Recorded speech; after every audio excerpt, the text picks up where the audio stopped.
आपके हिसाब से अरविंद केजरीवाल की जो कोशिश थी चौथी दफा मुख्यमंत्री बनने की, एक बार फिर से दिल्ली में जीत दर्ज करने की, क्या वजह रही आपके हिसाब से कि अरविंद केजरीवाल की आम आदमी पार्टी, जिसने इतने साल तक दिल्ली में बीजेपी को पछाड़ के रखा था, इस दफा वो क्यों धराशायी हो गई? मुझे ऐसा लगता है कि एक तो 10 साल का एंटी इनकम्बेंसी रहा, दूसरी बात केजरीवाल जी का खुद से मुख्यमंत्री न होना, मेरी समझ से वो एक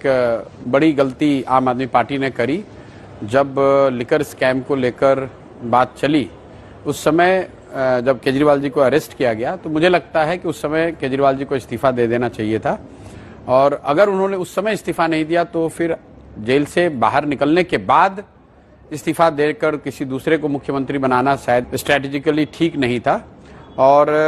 पिछले मॉनसून में जो वाटर लॉगिंग की वजह से परेशानी हुई थी और जो सड़कों की स्थिति उसके बाद रही है, मैं उसको समझता हूं कि लोकल लेवल पे वो भी बड़ा मुद्दा रहा है। तो कुल मिलाजुलाकर केजरीवाल जी का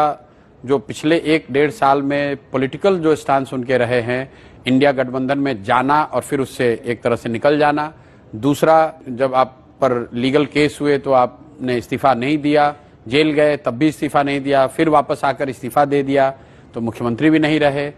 तीसरी जो गवर्नेंस को लेकर जो ढिलाई, जो एक तरह से उनकी कोर कंस्टिट्यूएंसी गरीबों की थी, झुग्गी झोपड़ियों की थी, उनको पिछले मॉनसून में जो तकलीफ हुई वाटर लॉगिंग की वजह से और खराब सड़कों की वजह से, उससे कहीं ना कहीं गवर्नेंस मॉडल को भी धक्का लगा। कुल मिलाजुलाकर इन 3-4 बातों का प्रभाव रहा होगा, जिसकी वजह से उनके,